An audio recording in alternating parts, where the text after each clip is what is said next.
My wife is ugly and her food tastes awful. As his wife, you should do better. The words of my uncle, who was red-faced from alcohol, were advocated by other men and their relatives. My husband, getting more excited from others agreeing him, spat out my complaints one after the other. He had a triumphant expression on his face. I took a deep breath in order to contain my embarrassment and anger. At that moment, my mother-in-law suddenly stood up from her chair and glared at my husband. "Is that all you've got to say?" With the words from my mother-in-law, the room got quiet all at once. My name is Emma, and I am a 40-year-old working in a medical office. I met my husband Tom, who is an office worker, 4 years older than me, through our common interest in tennis. We are married for 13 years. My husband and I adore children, but we were unable to have any, and I felt sorry for him. My in-laws, who live apart, are constantly concerned about us. Especially my mother-in-law and I have a good relationship, and we go out to lunch and shop together. My mother died when I was little, so my mother-in-law is like a real mother to me. My mother-in-law adored me as if I were her own child. Our marriage was not going bad, but after about 10 years, my husband became very bossy. Now he has absolutely no kindness to me. Furthermore, my husband has been working overtime and traveling more and more. He has been transferred to a different department at work 3 years ago. He doesn't come home half of the week. When he does return home, he says, "Hey, dinner. Hey, is the bath ready yet?" He treats me as if I were a servant. Once, I couldn't take it any longer and complained to my husband. "You're not a child anymore. You should at least prepare your own clothes." Then he said, "What are you saying? Your duty is to obey me as your husband. Don't complain. You're my wife." For an hour, my husband pointed his finger at me, raised his voice, and abused me. Not only that, but he would repeatedly bring up this incident whenever he is in a bad mood, and there was nothing I could do about it. Because my husband was so annoying and troublesome, I had no choice but to obey him. When I was sitting at the table for dinner one day, he asked, "What's with all the vegetables again? Am I a rabbit? Now get up and put the meat out already." "You have high cholesterol, so I thought it's better to cut back on the meat." As if to interrupt me, he got up from his chair and threw the meal I made onto the floor. "Nobody knows my body better than I do. I'm going to eat out." "Wait!" My husband ignored my attempts to stop him, leaving the house with only his wallet and cell phone. He closed the front door loudly behind him. Every day I had searched the internet for recipes that reduced salt in meat for my husband. His cholesterol was high according to the company's medical checkup. All of my efforts were worthless. I picked up the food that made a mess on the floor, feeling depressed. My husband returned home 3 hours later, humming a song, drunk. I had no choice but to pick up his coat he threw on the ground and realized that it had grilled meat and perfume smell. I had suspected in the past that my husband was cheating on me, but there was no proof, so I tried not to be concerned. However, the scent of the perfume made me suspect my husband of cheating even more strongly this time. Since then, when my husband gets in a bad mood, he would leave the house without saying anything, and he takes a bath as soon as he gets home every time. Oh, it's the same perfume. I could smell it, even from the laundry basket, without smelling his coat directly.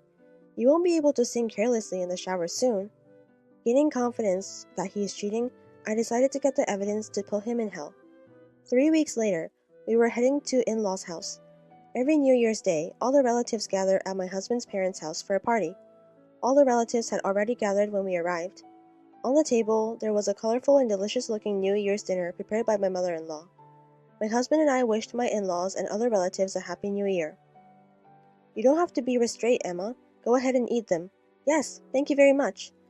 My husband looked at me with dissatisfied expression as I was sitting down appreciating my mother-in-law. "Hey, where are the chopsticks?" my husband exclaimed. I went to the kitchen, got them from my mother-in-law, and gave them to my husband.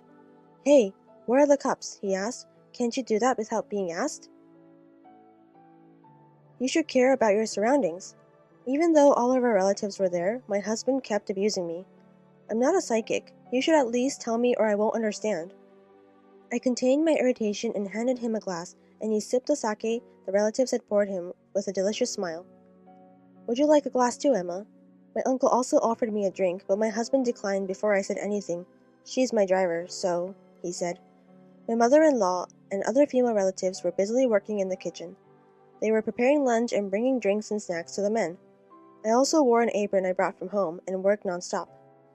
My father-in-law and the other men were having a great time and drank one bin after another. I could hear the drunk guys laughing loudly. I am so sorry that you guys have to be busy here. I believe we should take a break.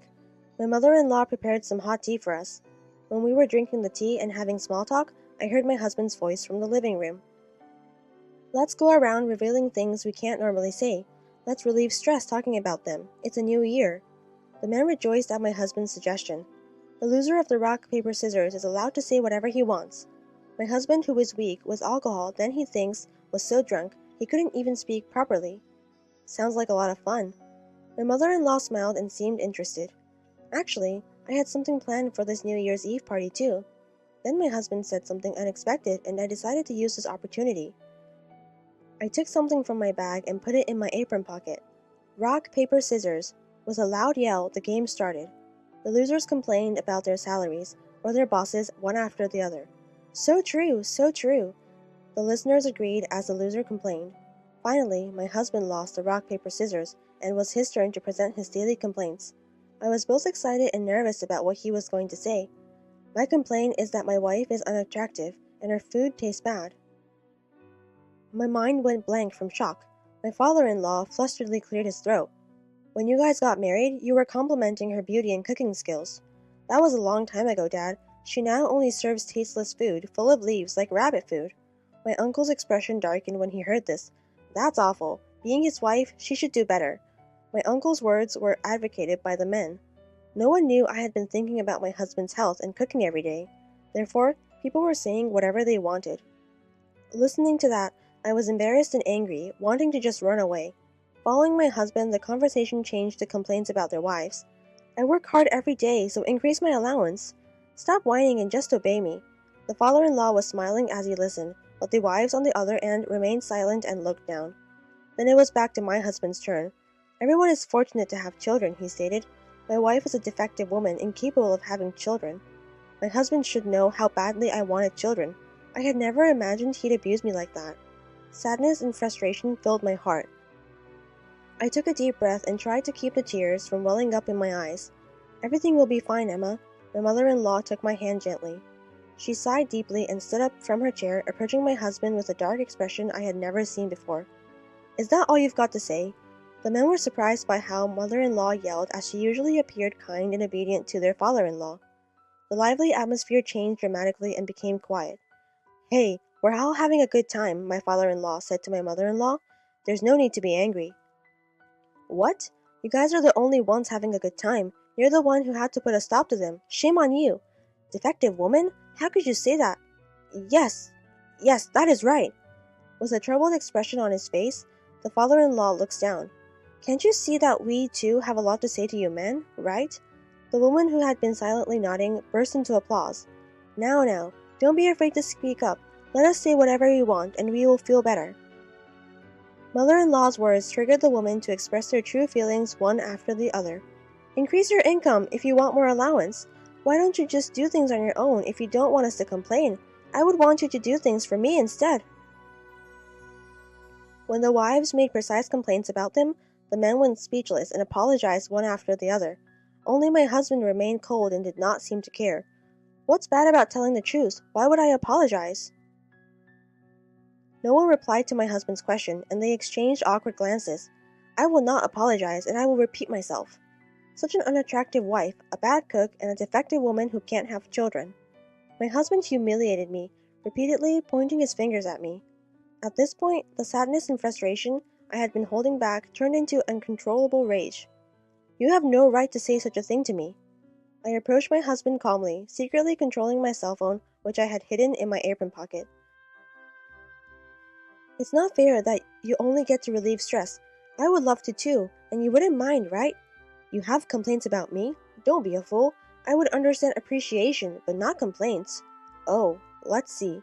I took an envelope out of my pocket and spread the pictures that were inside on the table where all the relatives were seated. The photo showed my husband entering a seedy hotel room with a woman in his arms. Another photo showed my husband exiting the apartment where she lived, holding her hand. I installed a GPS device in his car after gaining confidence about the affair so that I could always find him and take photos to prove the affair. I had brought it with me for discussing it with my mother-in-law later in private, but I had to do this in this situation. All the relatives were surprised. The room became noisy. My husband was frantically collecting the photos. It is common for a husband to cheat on his wife, right? Guys, come on. My husband asked for agreement to the men, but no one agreed. When my uncle, who had previously supported my husband, was critical about cheating, saying, "No, that can't be forgiven," the men nodded strongly in response to his uncle's words, but my husband remained steadfast. "You guys can't even cheat on your wives? Haha, shame on you guys." My uncle stood up when he heard my husband's words.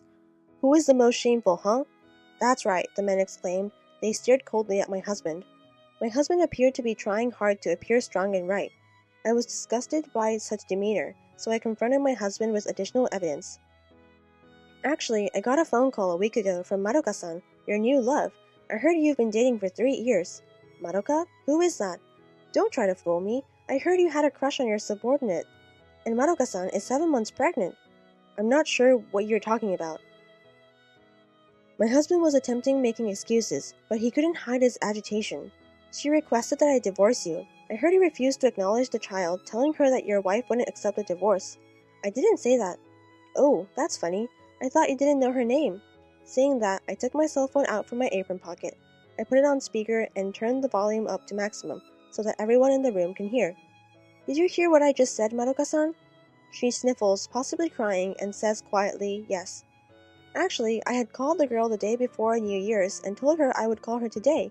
She wanted to know what my husband was really thinking, and so she agreed. And so I secretly called the girl right before I questioned him." When the girl overheard the entire conversation, she burst into tears and became enraged. She complained, "My wife and I are getting a divorce, and he asked me to wait until then. I never said anything like that. You, as my wife, would understand, right?" "Why would I? You were the only one who betrayed me." When I said this, he looked down and became silent. "I will never forgive you," said the girl, and hung up. She had believed my husband's words. "Here is the divorce paper. Fill it out right now." When I tried to make him to sign the divorce papers I had prepared, he started to be furious towards me. "Don't be ridiculous. I can't just immediately write this down. How dare you say such a thing after all this? I'll have you pay me 2 million yen in alimony." "No, I'm never going to divorce you. I don't have that much money." Her husband began to stamp his feet as if he were a child and whined. I had never seen my husband act like this before, and I almost laughed. But I continued to demand divorce and alimony from him. "Tom, you're not a little kid. Shame on you." My mother-in-law must have been frustrated by my husband's pitiful demeanor. She scolded him with an exasperated expression on her face. "You have no right to refuse divorce or alimony. Accept reality with dignity. It's not that easy, Mom. Hey, you would understand how I feel, right, Dad?" "No way. I mean, how could I? Be responsible for what you've done." The husband reluctantly signed the divorce papers and agreed to pay alimony, holding back his tears. I had thought that this gathering would be a great time to reveal my husband's affair, so I pushed him even harder. "Ah, I terminated our lease at the end of this month, because you don't need 2 homes to return to, right?" When I said this, the woman applauded, and the men sighed deeply. My husband left my in-laws' house as if he were fleeing from everyone's attention. The following day, I submitted divorce papers to the city office, and I moved into a rental apartment which I had already signed a contract to. I also requested 1.5 million yen in alimony from my ex-husband's unfaithful partner. It would have been a devastating blow for the girl. She had resigned from her job after becoming pregnant, but I couldn't forgive her. My ex-husband tried to rely on the girl after his apartment was terminated. He immediately wrote the child recognition paper right after divorce. However, the girl eventually dumped him and demanded 1,500,000 yen per month in child support. Furthermore, my ex-husband resigned from his job after the affair became public. It became difficult for him to remain at the company. His parents abandoned him after that, and he was unable to find a new job, so he was sleeping in an internet cafe and working part-time jobs to pay alimony. Susan, my ex-mother-in-law, informed me that my ex-husband has gotten higher cholesterol levels and harmed his body. He had been living a self-indulgent lifestyle since our divorce. Susan and I, on the other hand, became friends after the divorce and became even closer than when I was married to Tom. Now, I am content to live a peaceful life while enjoying my solitude.